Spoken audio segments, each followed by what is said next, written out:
है, जो आपको समझने वाली बात है कि वो यही है कि जो सीबम है या जो ऑयल ग्लैंड है उसकी ओवर प्रोडक्शन होगी, रूटीन से ज्यादा ओवर प्रोड्यूस करेगा, ऑयल ज्यादा प्रोड्यूस करेगा। ऑयल जो प्रोड्यूस करना है उसने, वो हमारी स्किन की एक जरूरत है।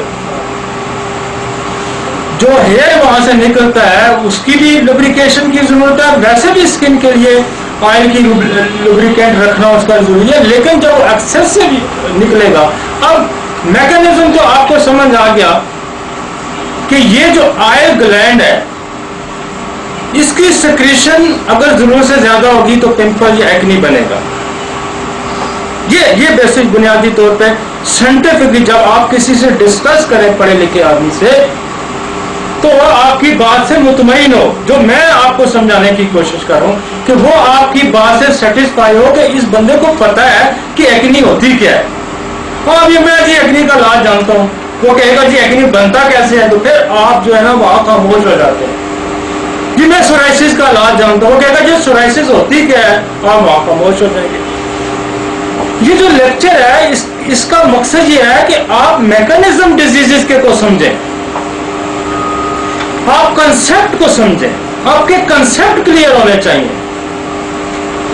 और इसमें बहुत बड़ी नुक्ते की बात यही थी कि आप उस ऑयल ग्लैंड्स की सिक्रीशन जो ओवर सिक्रिएट कर रहा है वो क्यों कर रहा है। ये तो मैकेनिज्म है कि वो सिक्रीट ओवर कर रहा है, वो क्यों कर रहा है, दिस इज द होम्योपैथ। ये आपको समझना है कि आप बहुत सारे लोग देखे जी नट्स खाते हैं, कॉफी पीते हैं, चाय का ज्यादा इस्तेमाल करते हैं, गर्म। अब इससे क्यों होता है, आप कहेंगे जी वो अफलाम भी पीता है। वो असल में ये सारे स्टिमुलेंट होते हैं, और जितने स्टिमुलेंट आप इस्तेमाल करेंगे वो आपकी बॉडी की जितनी भी सिक्रेशन है उनको इंक्रीज करा देंगे, उनको इंक्रीज। लेकिन इसके और भी सबब है कि ये जो ऑयल प्रोडक्शन है ये ज्यादा क्यों हो रही है, इसकी और भी रीजनिंग है, वो भी हम डिस्कस करें।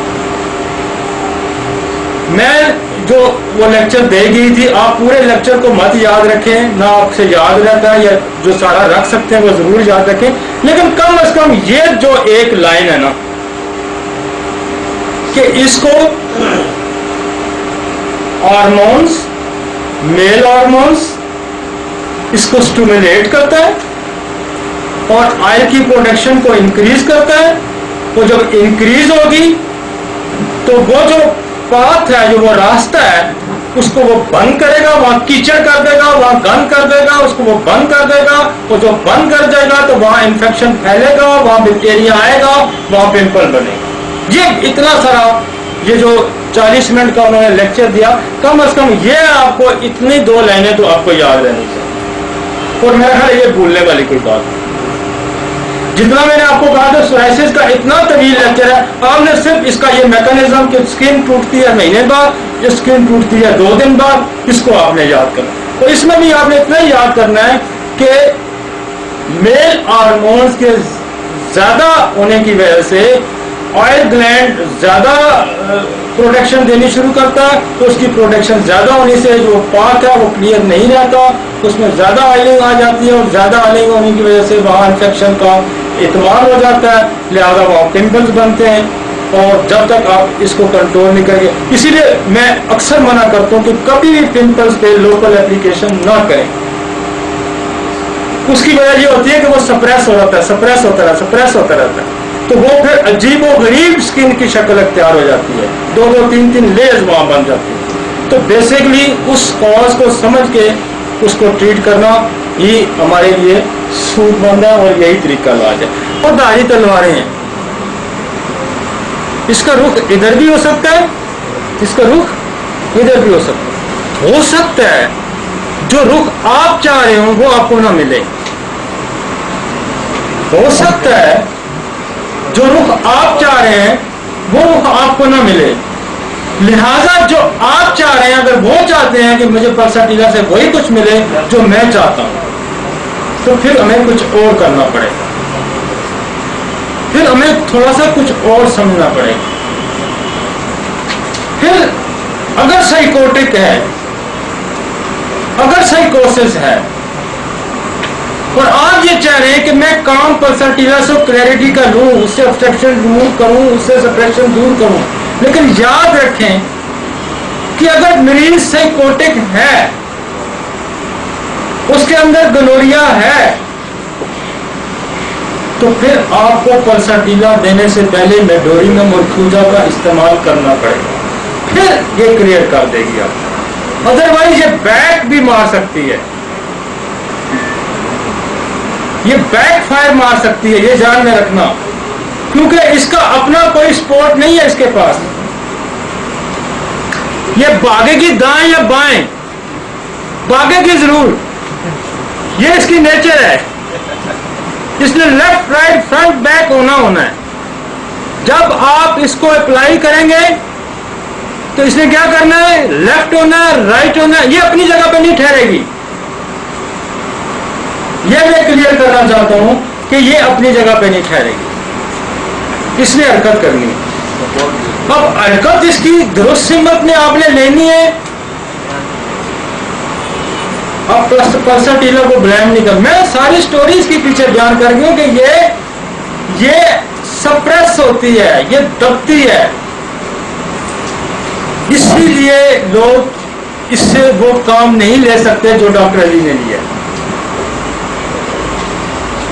अब अगर गोनोरियल सप्रेशन मौजूद है, आपको इसके साथ बंदा खड़ा करना पड़ेगा, इसके साथ सपोर्ट आपको देनी पड़ेगी, इसके लिए सपोर्ट्स खड़ी करनी पड़ेगी। हरकत ये करेगी, ठहरेगी नहीं अपनी जगह, ये लेके जरूर, भागेगी जरूर, अपनी जगह पे नहीं ठहरेगी। आपने जब भी पल्सर को इस्तेमाल किया, ये सवाल ही नहीं पैदा होता कि अपनी जगह पे ठहरे। इसने इधर होना है, इसने इधर होना है, आपने इधर लेके जाना है, ये आपका काम है। और वो मैं आपको समझाने लगा हूं कि फिर आपने क्या करना है। असल साइंस ये है। पल्सर से आप वाकिफ हैं, पल्सर की वाकियत मैंने आपको दे दी है कि इसमें जब भी आपने अप्लाई करना है, जिस जगह के लिए आपने अप्लाई करना है, वो चीज उस जगह से हटा देगी,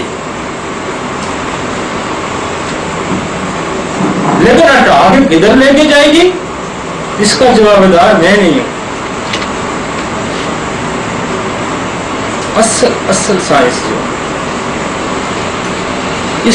इसको आपने 2 थानेदार 3 थानेदार देने हैं। मजदूर को दातरी आपने पकड़ा दिया, उसके पीछे बंदा सामने खड़ा करना कि यार काटना है, इधर जाना है, ये मेरी फसल है, ये मेरी नहीं, इसको ना काटना, रात को पर्चा हो जाएगा।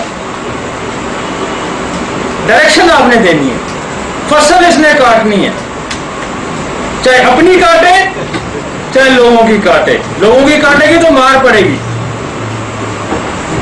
अब आपने मेडोरिनम थूजा देके पल्सा देने, फिर देखें इसके क्या रिजल्ट, क्योंकि मेडोरिनम थूजा ने इसको बैक फायर नहीं करने दिया।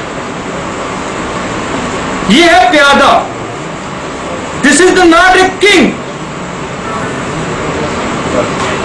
ये है प्यादा। इसको आपने कहना कि इस मार्ग पे लड़ाई करनी है, इसने उस मार्ग पे लड़ाई करनी है, अगर आप पीछे रहने तो पीछे मोड़ के दौड़ाना है। क्योंकि मैं शुरू से कह रहा हूं कि ये विंड फ्लावर है। अकेले देना नुकसानदेह है। हाँ, अकेले देना नुकसान देनी है, करेगी कुछ ना कुछ जरूर, खराबी भी करती। हाँ खराबी। इसीलिए यही नेचर है सिलेशिया, क्योंकि सिलेशिया की गोद में ये पली पड़ी है। तो भाई सिलेशिया की गोद में पली पड़ी है ना, उसने इसकी परवरिश की है, उसकी क्या नेचर है। वो भी चीजों को अपनी जगह से हटाती है, लेकिन वो भी जिम्मेदार कोई नहीं है कि इधर लेके जाएगी या इधर लेके जाएगी। अब लिहाजा क्लियर तो इसने करना है। अब एक्नी में मैं आपको शॉर्टकट पे बता दूं, एक्नी पे आपको कोई पता नहीं होता। मैं देखे जी, मैंने तो मिनट लगाना है मरीज पे, मैंने कहानी नहीं करनी लंबी चौड़ी, ना मेरे पास टाइम है। फिर मैंने इसके बारे में बहुत कुछ सोचा, यार मैं इससे काम कैसे लूंगा, ये तो खराब करेगी। ये बरसों मैंने सोचा होगा और बरसों मैंने एक्सपेरिमेंट किए। जैसे गनोरियल पे या साइकोटिक पे तो मैंने लगा दी ना वो वाली, लेकिन जो आम सप्रेशंस है स्पेशली एक्नीज पे, तो मेरे पास जो बड़ी दवाई थी एंथ्रैक्सिनम, वो मैंने इससे पहले लगा। मेरे पास जो आउटवर्ड स्किन की बड़ी दवाई थी जो मैंने पिछली दफा आपको पढ़ाई, ग्रेफाइट, मैंने इससे पहले ग्रेफाइट लगा दी, मेरे रिजल्ट और बेहतर हो। पहले मैंने ग्रेफाइट लगाया, रिजल्ट और अच्छा हो। फिर मैंने क्या किया, मैंने इसके बाद सल्फर लगाया, वो बाद दफा सल्फर एग्रीवेट कर देती थी, एकदम उठा लेती थी, फिर इसने बाहर निकालना, वो लोग आके शोर कर, वो चीज दाने और निकल आए, वो फिर अगले 2 हफ्ते में कम हो जाते थे, लेकिन शोर पड़ जाता। वो डॉक्टर जी कटे हो ना जी, बाहर न कटे हो। मैंने और फिर मैंने एंथ्रैक्सिनम ग्रेफाइट दे के फिर पल्साटीला दे दी। No I am comfortable. पिछले 8-10 साल से फिर मैं कंफर्टेबल।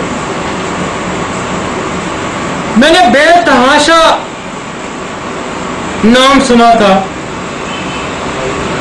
बर्बरस एक्वोफोलियम का। मैंने जब भी बर्बरस एक्वोफोलियम दी, मजा नहीं आता, मैंने अपनी प्रैक्टिस से ही डिलीट कर दी थी बर्बरस एक्वोफोलियम। बर्बरस एक्वोफोलियम से भी हमने काम लेना शुरू किया बाद में। पहले मैं भूल गया, मैंने छोड़ दिया। मैंने कहा दफा करो यार, ये तो है इस पे लिखा हुआ है कि चेहरे के दाने ठीक करती है, खूबसूरत करती है, ये करती है, लेकिन चूंकि समझ नहीं थी। अब जब मैं ये मेथड यूज करके अब मैं बर्बरस एक्वोफोलियम को यूज करता हूँ, तो फिर देखें, फिर कमाल करती है, अब कमाल करती। तो पल्साटीला का इस्तेमाल जो है एक्नी में और सप्रेशन में मुझे बरसों लगे इसको समझ, छोड़ा नहीं है मैं इसको। मैं जो रेपटी का रूपरेख उठा के देखता था तो पल्साटीला वहां मिलती थी, फिर मैं सर पकड़ के बैठ जाता हूं, यार ये दवाई लिखी हुई है, काम तो नहीं करती। आई समझ आपको? ये दवाई तो लिखी है रूपरेख के अंदर और ब्लॉक लेटर में लिखी हुई है, फिर काम क्यों नहीं करती, फिर गड़बड़ क्यों होती? वो गड़बड़ यही थी।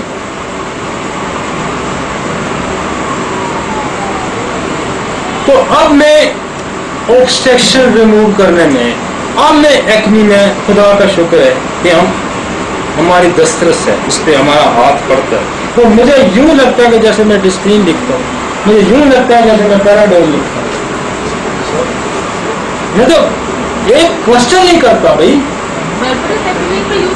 हाँ मैं एक क्वेश्चन नहीं करता। मुझे गौरव भी कहे मेरे चेहरे पे दाने, मैंने नाम लिखना और दवाई लिखना, मैं कहता उठो, और नेवर कंप्लेन कि जी मेरे दाने ठीक नहीं होता। दानों की और बड़ी अच्छी दवाइयां हैं। ये तो मैंने आपको एक निचोड़ बताया। अब ये जो मैंने पिछली दफा जो स्टोरी क्रिएट की थी, मैंने कहा था ग्रेफाइट और एंथ्रैक्सिन। Every complain of skin disease, every complaint of skin disease anthracinum and graphite must है।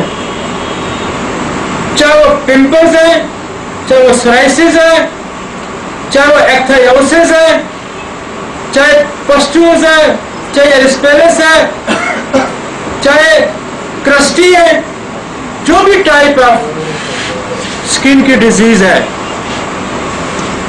एंथ्रेक्सिनम का इस्तेमाल इसलिए लगाया कि कोई पता नहीं कि रूट्स में क्या पड़ा। न पेशेंट इतना होशियार है और न डॉक्टर इतना होशियार। हमने इसको और सिंप्लीफाई कर दिया, यार एक डोज ही देनी है ना, एक डोज तो कोई खराबी नहीं करती, मैंने पहले लगा देनी, उससे हाथ मेरा रिफाइन होना चाहिए। हम एक्नी में कल्केरिया सल्फ को यूज करते हैं, हम एक्नी में सिलेशिया को यूज करते हैं, हम एक्नी में हेपर सल्फ को यूज करते हैं, हम एक्नी में काली सल्फ को यूज करते हैं, हम एक्नी में काली ब्रोमेटम को यूज करते हैं। स्पेशली मेल में, स्पेशली मेल्स के अंदर काली ब्रोमेटम का इस्तेमाल करूँ। इसलिए ही करूंगा, एंथ्रेक्सिनम दूंगा, ग्रेफाइट दूंगा, काली ब्रोमेटम दूंगा, एंथ्रेक्सिनम दूंगा, ग्रेफाइट दूंगा, पल्सटीला दे दूंगा, एंथ्रेक्सिनम दूंगा, ग्रेफाइट दूंगा, कल्केरिया सल्फ दे, एंथ्रेक्सिनम ग्रेफाइट एपर सल्फ दूंगा, एंथ्रेक्सिनम ग्रेफाइट सिलेशिया दूंगा, एंथ्रेक्सिन graphite Kali Kali Kali kali sulph दे दूंगा। तो एंथ्रेक्सिन ग्रेफाइट गन पाउडर दे दूंगा, गन पाउडर। अब गन पाउडर की इतनी तारीफ लिखी हुई है बॉयल्स में दानों की, भाई नहीं करता ना काम, 100 में से 1 पे कर जाएगा, 2 पे कर। वो कहता है कि जी ओ हम तो गन पाउडर जो है वो खारिश हो जाती थी, फौजियों के कैंपों के कैंप के अंदर हम गन पाउडर का इस्तेमाल करवाते थे, यही कहते हैं ना वो। लेकिन मैंने इन तमाम दवाइयों का जो 100 में से 5% रिजल्ट दे सकती थी, मैंने इनमें से 100 में से 80-90% रिजल्ट। ये रिजल्ट मैंने इंक्रीज किसके साथ दिया? With the help of anthracinum graphite साइकोट। अब कैंसरियन हिस्ट्री पे भी एंथ्रेक्सिनम जाते हैं। अब जब ट्यूबरक्लोसिस की हिस्ट्री आ जाएगी तो आप ट्यूबर दे के आप पल्सटीला देखे फिर कैसे रिजल्ट आप नहीं। हाइड्रोकोटाइल तो डिस्कलरेशन ऑफ द स्किन, मैंने टनों के हिसाब से लोगों को इकिनेशिया बुलाया है। I delete the echinacea my practice, मैंने उसको निकाल ही पाया था।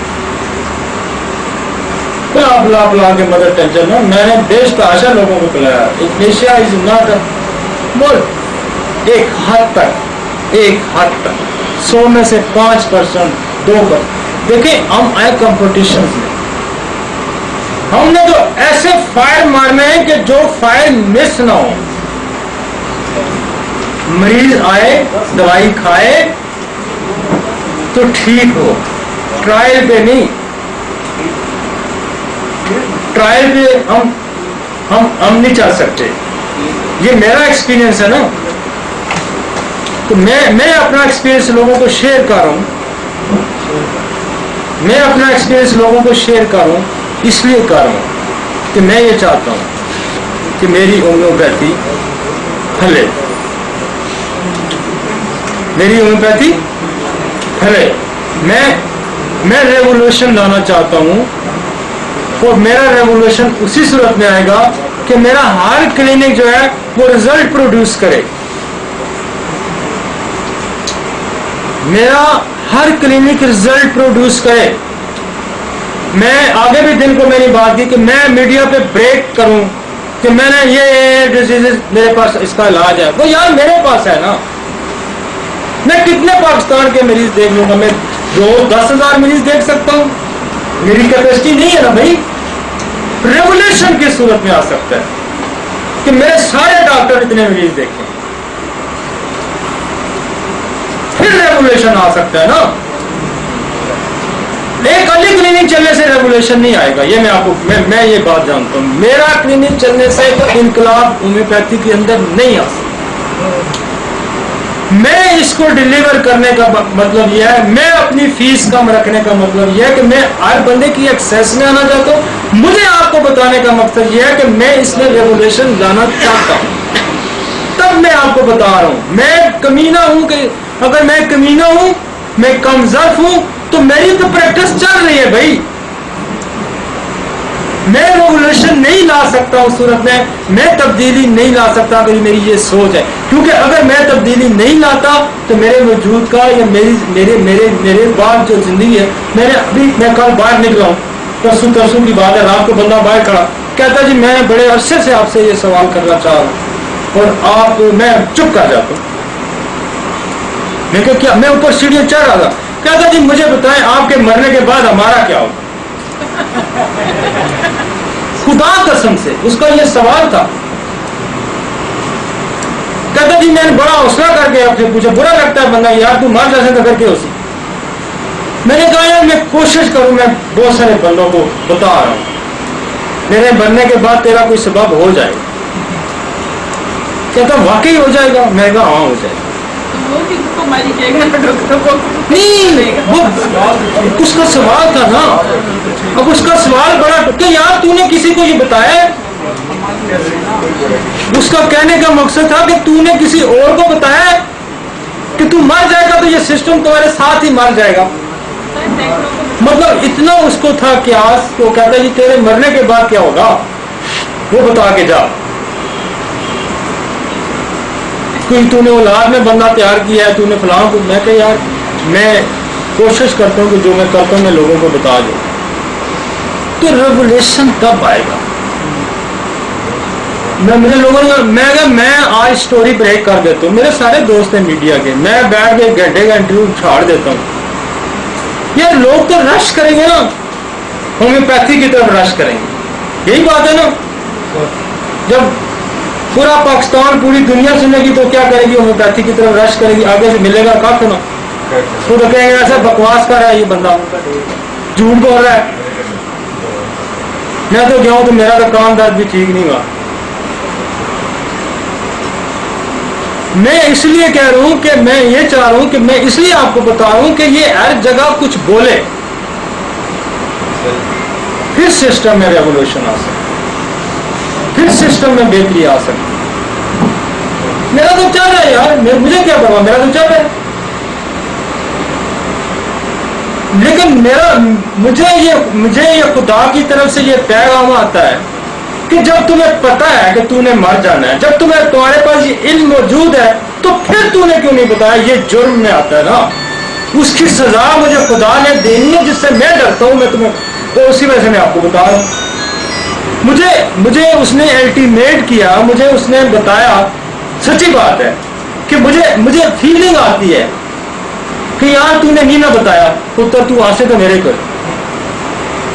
मुझे ये फीलिंग होती है और मैं मजबूर हूं आपको बताने के लिए। अदरवाइज मेरे सर पे किसी ने तलवार नहीं रखी हुई।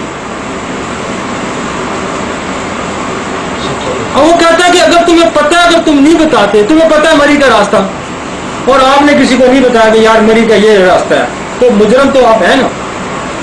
क्योंकि ये अगर तुम्हें किसी ने इल्म दिया है तो वो खुदा ने दिया है ना, तुम्हारा अपना क्या कमाल है।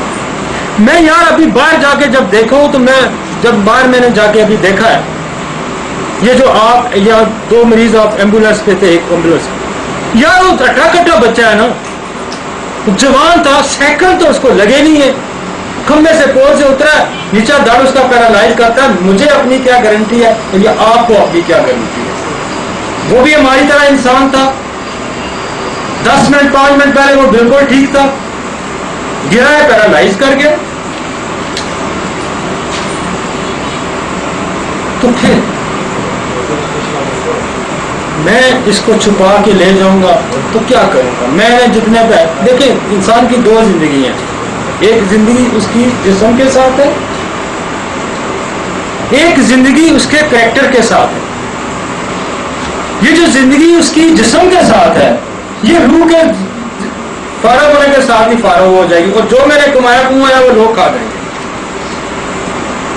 लेकिन एक जिंदगी मेरी कैरेक्टर के साथ है कि मैंने किया क्या है,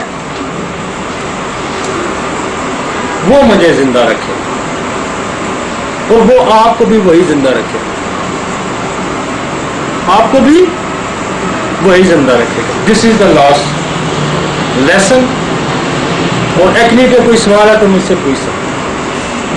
सर एक्चुअली में सर आपने बताया टीबी का पेशेंट हो तो हम ट्यूबर लगाएंगे तो एंथ्रेक्सिनम ग्रेफाइट्स ना लगे।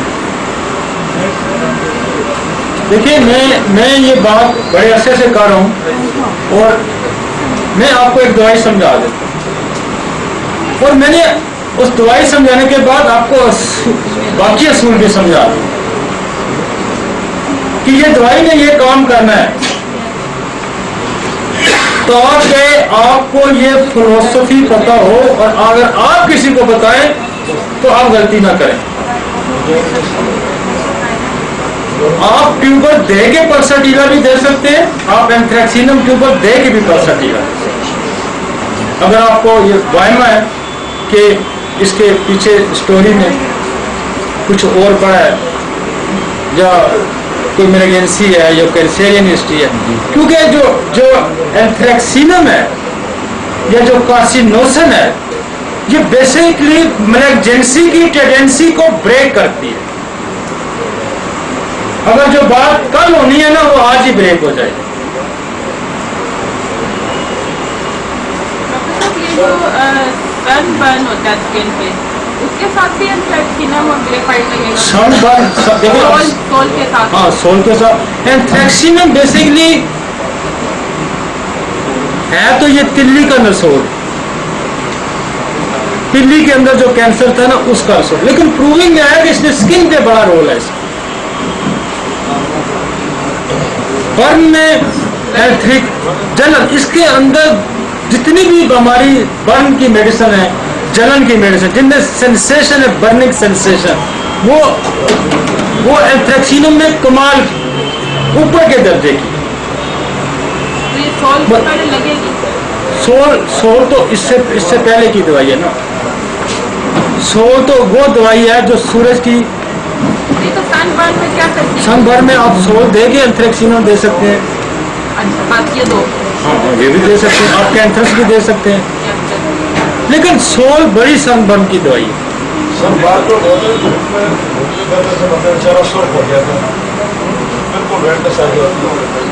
उसमें सोल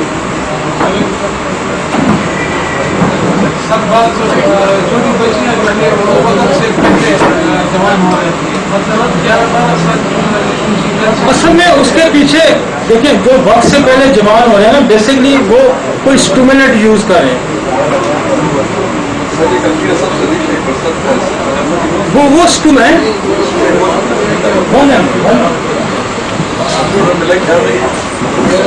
नहीं ये 200 में भी जानी जा सकती है। असल में अर्ली प्यूबर्टी जो है ना, अर्ली प्यूबर्टी उन बच्चियों में या बच्चों में आएगी जो कोई स्टिमुलेंट यूज कर रहे हैं। डिले तो कुछ जो है ना वो जेनेटिक डिसऑर्डर होगा तो फिर डिले होगा।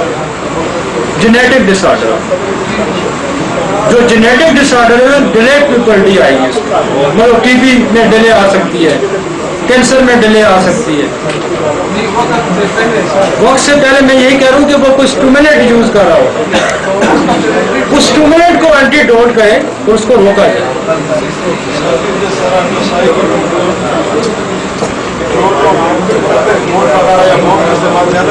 किसका वो स्टिमुलेंट? चॉकलेट बहुत बड़ा स्टिमुलेंट है चॉकलेट।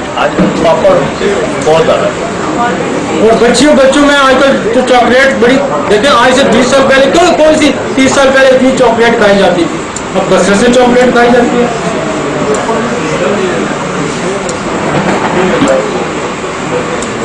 एंथ्रेक्सिनम दे सकते हैं, साइनोसिस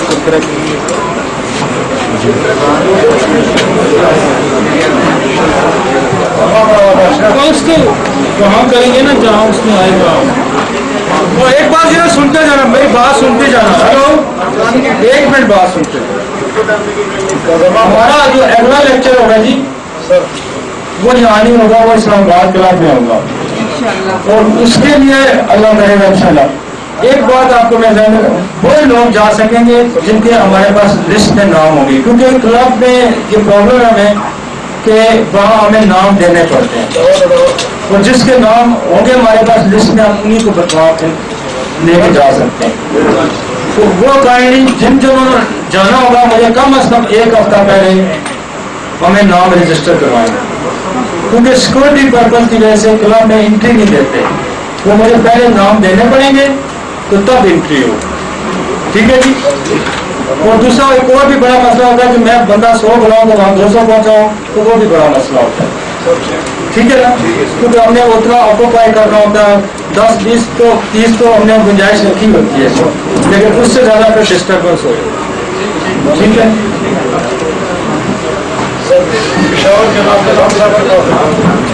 हाँ मुझे लिखा देंगे, हफ्ता 2 हफ्ता पहले लिखा